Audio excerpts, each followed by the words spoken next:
Coming up on Dine and Dish Nation, your votes are in. We asked you to tell us your favorite restaurants from season 1. It's the best of the best in this 2-part series. Who makes the final cut? Find out right now.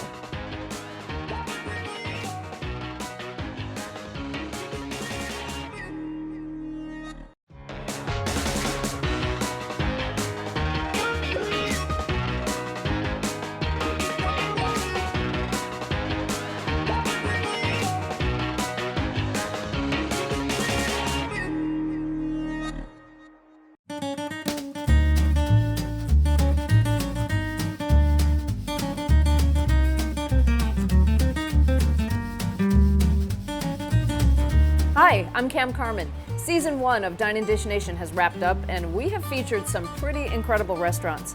We asked you to give us a list of your favorites from the season.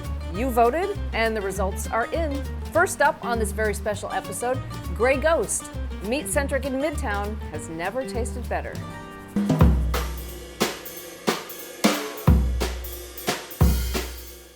My name is Randy Densmore, and I'm the general manager at Grey Ghost Detroit. Grey Ghost Detroit is a kind of meat-centric restaurant. We try to provide a more upscale dining experience in a more casual environment.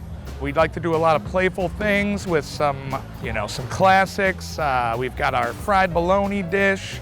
It's something that we didn't think would really kick off, but it has become our signature dish. Our steaks are very top-notch. We have a 60-day dry-aged New York strip, which is pretty hard to beat. So when you come to Grey Ghost Detroit, you can expect to get a kind of a wider genre of different types of food as far as where the dishes are originally from.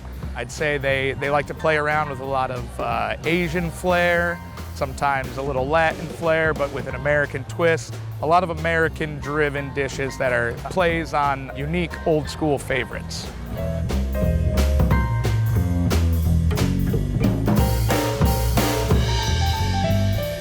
A lot of time and preparation that goes into our craft cocktails. Will Lee is our beverage director. I would say he's got his bar team in here 5 hours before we open, prepping. They put in just as much work as the kitchen does.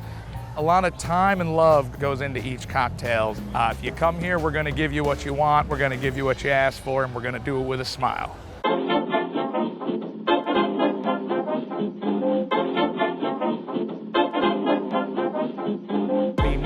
Comes from an old Detroit legend. He was a rum-running pirate during the Prohibition era.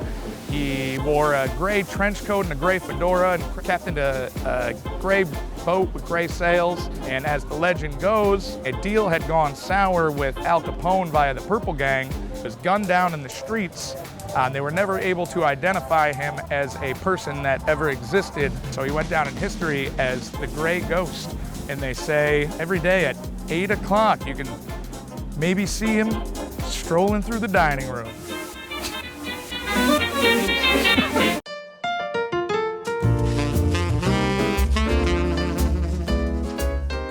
Grey Ghost, first out of the gate, what did you guys think?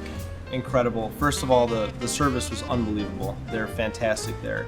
The food is unreal. We had the filet with whipped potatoes and asparagus on the side. I also had Brussels sprouts, I had chicken skins. Delicious. So good.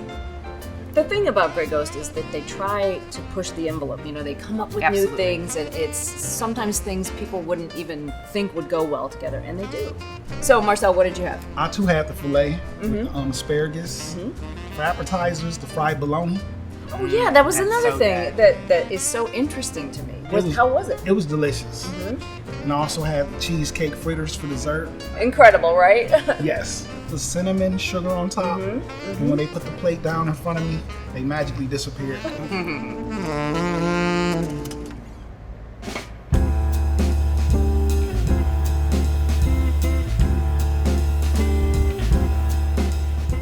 So I know they specialize in their meats and specific cuts. Was it ordered to what you wanted? I ordered it medium and it was perfect. I could cut it with a fork. the sizzle and everything. It's so visual too. Yep, I've actually been to Grey Ghost now 3 times. All 3 times, the medium fillet was exactly the same every single time. The consistency is incredible. They know what they're doing. They do know what they're doing. And how about you guys? We had similar, but we also had the New York strip. Our appetizers were delicious. We had mussels on toast in a tomato saffron broth, which was so interesting, the combination. My favorite was the beet ravioli. It was like a pillow stuffed with goat cheese and this beautiful sauce that was so velvety and wonderful that I'm gonna dream about it. I wanna go back, and of course, I know that they're known for their meat, but I will go back for that beet ravioli. I can't stop thinking about it, and I'm telling everybody about it. They're like, what about your, I go, that was delicious too, but this beet ravioli and the mussels, and I wanted to try all the appetizers. And that's the thing with me, I'm very conservative, but at a place like that, they try to tempt you, and you want to, because the food is known to be so good. Right. Oh, absolutely. Yeah. We had the shrimp dumplings as well. I was jealous of those. The shrimp dumplings were almost just as good as the fillet. It was so savory, it was so delicious. Like a pot sticker? Yeah, kind of, yeah. Okay, Kind of okay. like a pot sticker, but absolutely incredible. I would go back, for sure, for the fillet, but the shrimp dumplings for sure. Yeah, That's they're good to know. incredible. I was jealous of them. Yeah, really good.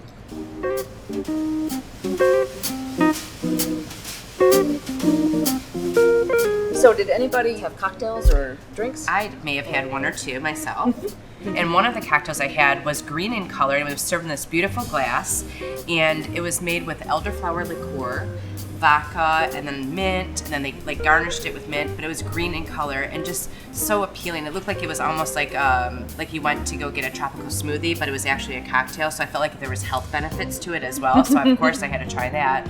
And then I tried another one was the Paloma. I believe I saw it at your table, so I had to order that because it had a beautiful cinnamon stick in it, and that was delicious as well. All right, how about you? I did, yeah. I had the 25th Hour, which is super spicy and delicious. Really, really good. It's like the flavors you don't think would go together Yeah. necessarily, and they make it work. Exactly. They definitely have mixologists there that know what they're doing. Yes. Cocktails, very delicious craft cocktails, delicious.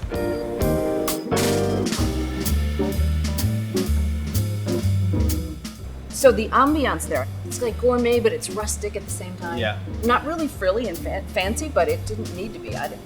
No, you don't need frilly and fancy with the food and the type of service that they have there, but it's by design. You can tell it's by design, and I really like it. Even the menus were cute. It's a leather-bound Yeah. book of such, and that was just like little kitschy stuff that they did there. Again, we'll go back to the service. That is what would bring me back, not just the food, but the service. They were just so accommodating and wonderful. Everything in there was beautiful. They treated us like royalty. And that's the thing. They do treat everyone like royalty. They bring out dishes for you to try. They've just got it down to a science.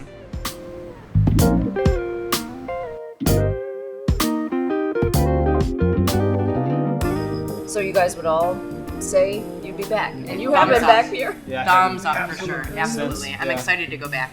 Great. I'm excited. Up next on your list of top favorites, Russell Street Deli. An inconspicuous little eatery at Eastern Market, this deli packs a punch with its sandwiches and soups.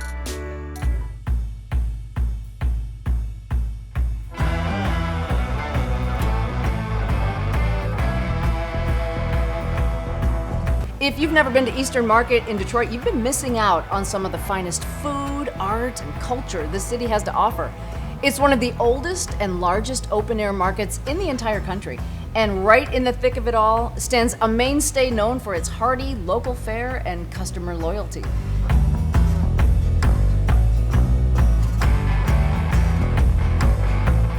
I'm Ben Hall. I'm the chef and co-owner of Russell Street Deli in the Eastern Market. My business partner and I started as dishwashers in the mid-90s. We took it over in 2007, basically the worst time ever to buy a business, especially in Detroit, but we've been doing gangbusters for the last 10 years, and we're coming up on 30 years in total under the Russell Street name. We're primarily a farm-to-table restaurant. We serve brunch on Saturday, we serve lunch during the week. Get about 30,000 visitors to the market, and we do 700 to 800 covers on a Saturday, but we flip them really fast. And working with the local farmers in both Michigan and inside the city with the local commercial aggregators. We're also the #1 buyer of produce grown organically in Detroit and have been for about 10 years through our aggregator partners Grown in Detroit and Keep Growing Detroit. Sometimes we're serving something on Saturday that was picked in Detroit on Friday.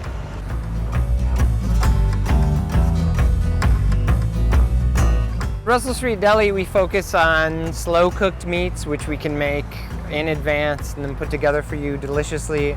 We're famous for corned beef. We also sell a lot of pastrami. The pastrami is cooked for 30 hours. We cook it under sous vide, smoke it separately, more or less the same with the corned beef.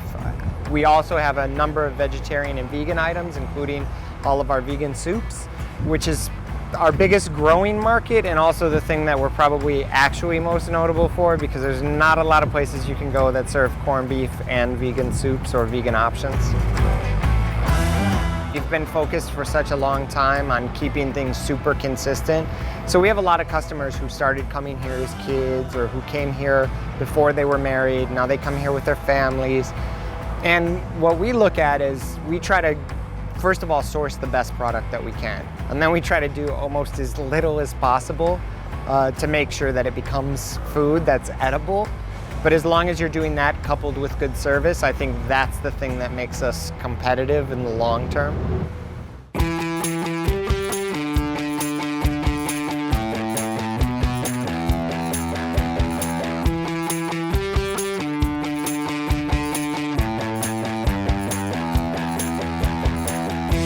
And Marcel, you're kind of chomping at the bit over there to tell us all about Russell Street Deli. Russell Street Deli was absolutely amazing. I ordered the turkey club on whole wheat. The bacon was crisp. The turkey was just tender. It was phenomenal. You look like you're gonna cry right now. I would have ate 2 of them, but I didn't want to be greedy.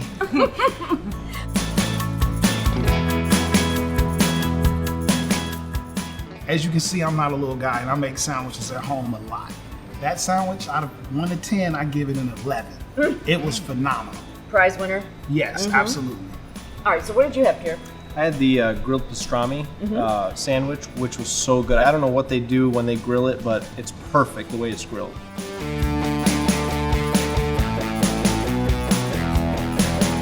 The pastrami itself is delicious. There's a mustard on there that I've never had before, some kind of a hot mustard. It pulls everything together perfectly.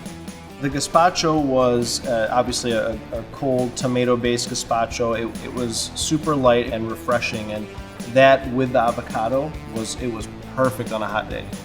Yeah. How about you, Miss Maven? Well, we started off with 2 soups. We did the New England clam chowder. That was delicious. There was a hint of dill and a little bit of a bite to it, so it wasn't like a traditional New England clam chowder. It was fabulous. My husband had a combination of the New England, which is the white clam chowder, and then the red clam chowder, which was an interesting combination. And I had the Reuben that was, like you said, grilled to perfection, and the corned beef, it was so tender and just fall apart. And I did have to take a bite. My husband got a tuna melt, so I had to have to taste that too. So I didn't want to be jealous of what he was eating. So I did have a bite of the tuna melt as well, which was delicious. And you had to give a fair review. I did. So I had to taste a little bit of everything. I too enjoy eating, so I had to do that, but it was delicious.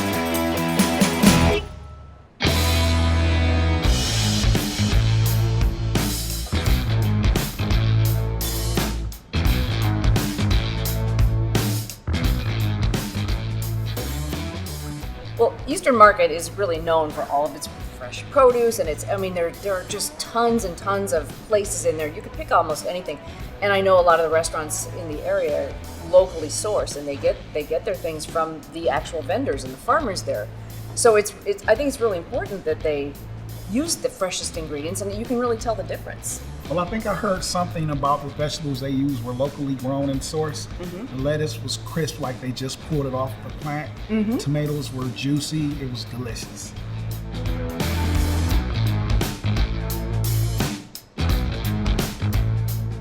So what about the portions? Were they generous? Were they filling? Yeah, that was a pretty nice sandwich. Oh, absolutely. It made me very happy. Good sized sandwich. The soup was pretty good size. I was full when I left. Absolutely. Oh, absolutely. I know a lot of the business people kind of congregate there because it's one of their favorites. Yep. In fact, right behind me was a group of businessmen, and I couldn't help but overhear them talking. They were in from out of town from Germany, and the guys that were taking them out said, "You have to come try this." And That's why they were eating lunch there, so yeah. It speaks for itself. Yep. Yeah.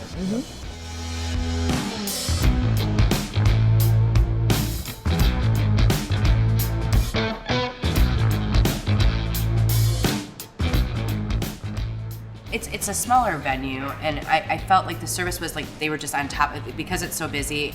It's just like, hi, here's the menu, what can I do for you? And it's just a fast pace. Get you in, feed you, and there's people lining up outside the doors. So they're definitely accommodating you, but it's a very busy restaurant. And as efficient as they are moving people in and out, the service isn't lacking. They took care of us really quick.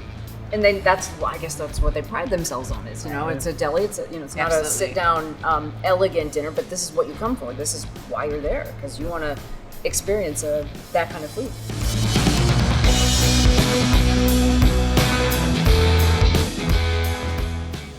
And as we continue with our best of season 1 episode, top honors also going to Prime Proper. This phenomenal steakhouse brings the best of swanky and savory together.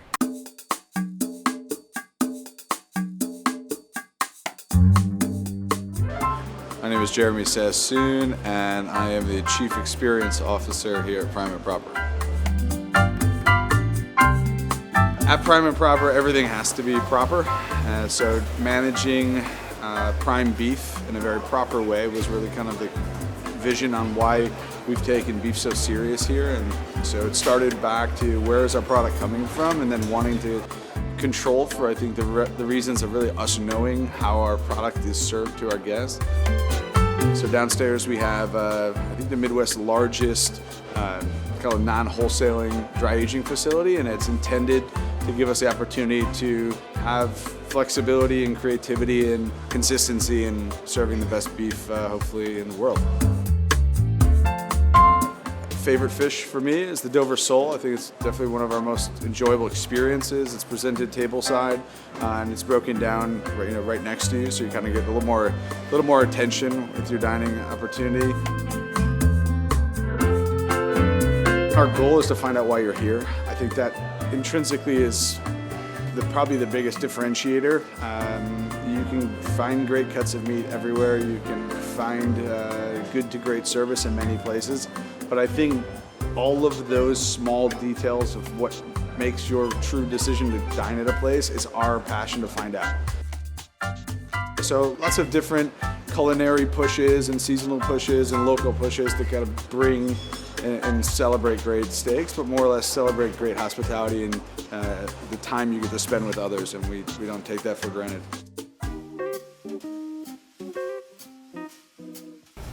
Really, the name of the game is, at Prime Proper, dry age, dry age, dry age, make everything perfect.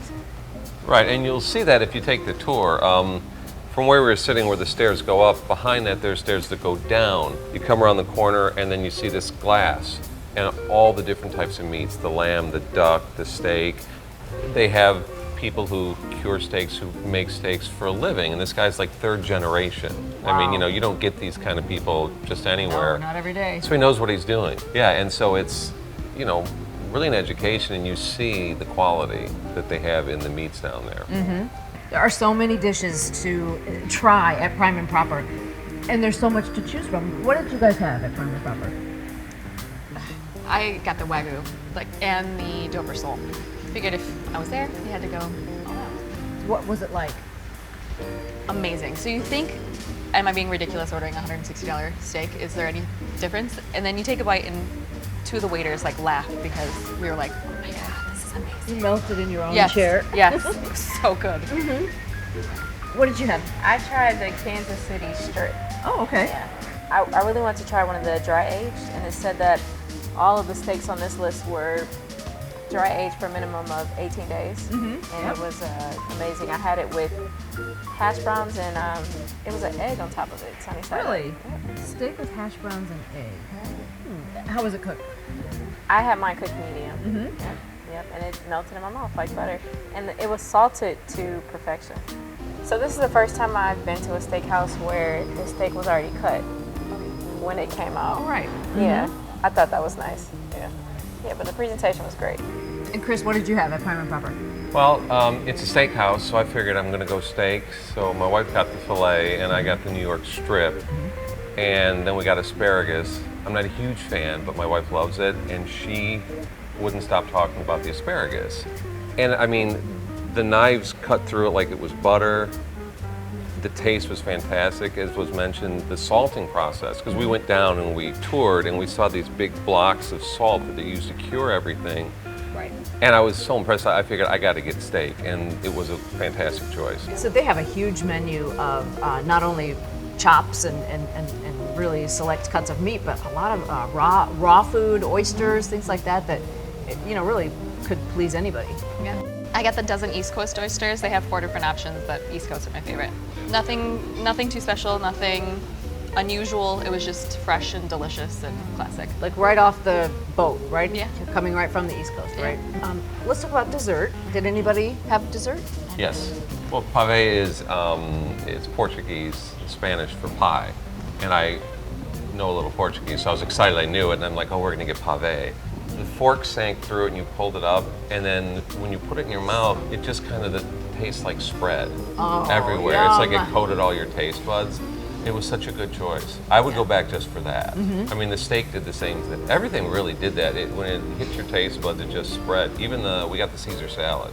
The Caesar salad comes and it's like 8 large leaves of lettuce. Wow. Okay. And then they have the seasoning and stuff on top, and then you cut it yourself. So instead of being all chopped up, it's like more in its natural form. But it's the normal amount of lettuce. It's just prepared differently. So visually, it was really everything visually when it came to the table. I thought was wonderful. Did you guys notice that too? Yeah, the presentation was great. It is funny because they do say, it's kind of a swanky place. It's a really elegant place. It's kind of retro too, the atmosphere, and it just seems to work. It just, service for you ladies, good? Yeah, I thought the service was amazing. We just sat down and asked the waiter, what should we get? And he was extremely knowledgeable on everything. Any question we asked, he did all the thinking for us, basically. He was great. That's easy. That works for me. Yeah. And if you had something that you love, you can actually buy the steaks from the butcher counter. How it had the open air kitchen. When you walk past, you see that the butcher counter goes all the way around, and it's all the different cuts of steak and that they've brought up and cut up, and you can actually take it home and buy them there and make it at home yourself. And then it goes around to the raw bar, and you can sit at the raw bar. Yeah, the atmosphere, if I can. It's the historical. It's right in the old where the Capitol building used to be. Everyone who works there is like a tour guide. And we sat, I don't know where you guys sat, but we were right in front of these steps that kind of go up into nothing. And they explained that those were from the original grocery store that used to be there. And they're from 1914, and they're marble. And you can see them go up and you see them turn. And they had these series of candles, so the ambiance was fantastic. But just really elegant and fun, because you're looking out the window and you can see, well, Detroit in all its glory.